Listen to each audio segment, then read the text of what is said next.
दोस्तों अगर आपके साथ कभी भी कोई भी फ्रॉड होता है, कोई भी स्कैम होता है ऑनलाइन जिसमें आपके रुपए चले जाते हैं एंड उसके बाद आप साइबर क्राइम पोर्टल पर जाकर कंप्लेंट करते हो, फिजिकली करते हो, कैसे भी करते हो, मतलब साइबर क्राइम में कंप्लेंट कर देते हो, उसके कुछ टाइम बाद आपको एक मैसेज रिसीव होता है जिसमें आपका अमाउंट होल्ड किया जाता है। अब ये जरूरी नहीं होता वहां पर कि आपका जितना अमाउंट गया है वो सारा अमाउंट होल्ड हो, कुछ कम भी हो सकता है या फिर बहुत कम हो सकता है या टोटल भी अमाउंट होल्ड हो सकता है। एंड ये भी जरूरी नहीं है कि अमाउंट होल्ड होगा ही। खैर इस मुद्दे पर हम बाद में कभी बात करेंगे कि कब कब होल्ड होता है, कब कब रिटर्न आपका हो सकता है अमाउंट, अगर आपका फ्रॉड में कभी रुपए जा चुका है तो। लेकिन सबसे पहली प्रायोरिटी यही है कि अगर आपके साथ कभी भी फ्रॉड होता है तो साइबर क्राइम पोर्टल पर जाकर कंप्लेंट करना, क्योंकि आगे के प्रोसेस तो उसके बाद ही होते हैं। खैर आज के वीडियो हम ये बताने वाले हैं कि अगर आपने साइबर क्राइम कंप्लेंट की है और आपके पास एसएमएस रिसीव हो चुका है अमाउंट होल्ड होने का, तो उसको वापस कैसे लेना है, आपको क्या करना है ऐसे में, तो आपको पूरी जानकारी मिलेगी। आप चैनल को सब्सक्राइब करिएगा, वीडियो को लाइक करिएगा। अमाउंट होल्ड होने का मतलब ये होता है कि आपने जिस भी अकाउंट के खिलाफ, जिस भी ट्रांसैक्शन के खिलाफ आपने कंप्लेंट करी थी, उस फ्रॉडस्टर के अकाउंट में वो अमाउंट होल्ड कर दिया गया है जितना कभी आपके पास एसएमएस आया है। अब वो होल्ड पड़ा रहेगा जब तक आप अपने प्रोसेस में बताऊंगा वो नहीं करोगे, तब तक वो होल्ड ही रहेगा, आपके अकाउंट में वापस नहीं आएगा। तो ऐसे में सबसे पहले आपको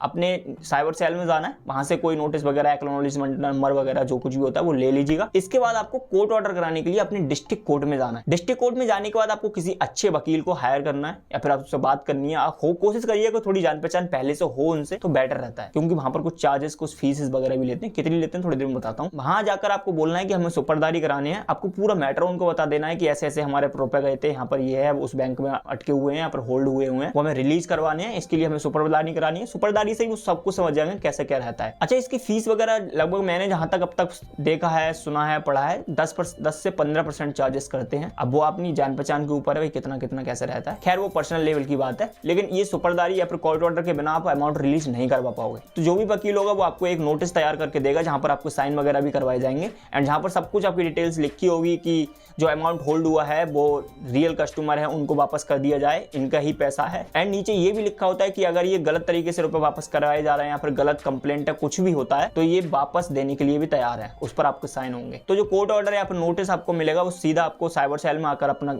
जमा करना है। सो साइबर सेल वाले भी बैंक को ईमेल कर देंगे, उनको बता देंगे कि जो अमाउंट होल्ड हुई है उनको वापस रिलीज करी जाए। एंड इतना कराने के बाद जैसे ही वो साइबर सेल वाले एंड कोर्ट से आपका सब कुछ ईमेल मैसेज वगैरह सब कुछ हो जाएगा, उसके कुछ दिन बाद आपके अकाउंट में वापस रुपया आ जाता है। अगर फिर भी नहीं आता है तो एक बार अपनी बैंक में जाकर मिलिएगा एंड अपने मैनेजर से कहिएगा कि ईमेल वगैरह कर दें अपने हेडक्वार्टर को, वो नोटिस वगैरह करके। आप ये चीज खुद भी कर सकते हो, अपनी जो बैंक है उनको ग्रीवियंस ऑफिसर के जो ईमेल वगैरह होते हैं वहां पर आप डायरेक्टली ईमेल कर सकते हो अगर नहीं आता तो। वैसे तो मेजॉरिटी केस में आ ही जाता है। तो ओवरऑल इस वीडियो का मैं समराइज करना चाहूं तो अमाउंट होल्ड होने के बाद आपको सुपरदारी या फिर कोर्ट ऑर्डर कराना है, जो कि आप डिस्ट्रिक्ट कोर्ट से करा सकते हो किसी वकील को हायर करके। एंड उसके बाद उसको साइबर सेल में जमा करना है या फिर बात करनी है वहां पर जाकर कैसे क्या करना है, और उसको अपने बैंक में भी जमा करना है या फिर ईमेल करवा देना। तो आई होप आपको ये जानकारी बहुत अच्छी लगेगी, आपकी काफी ज्यादा हेल्प होगी इस चीज से। अगर आपके साथ कभी फ्रॉड होता है तो साइबर क्राइम कंप्लेंट जरूर करें, इस वीडियो में जाकर देख सकते हो कैसे क्या करते हैं। हम मिलते हैं नई वीडियो में नए टॉपिक के साथ, आपकी हेल्प करती हुई। तब तक के लिए बाय।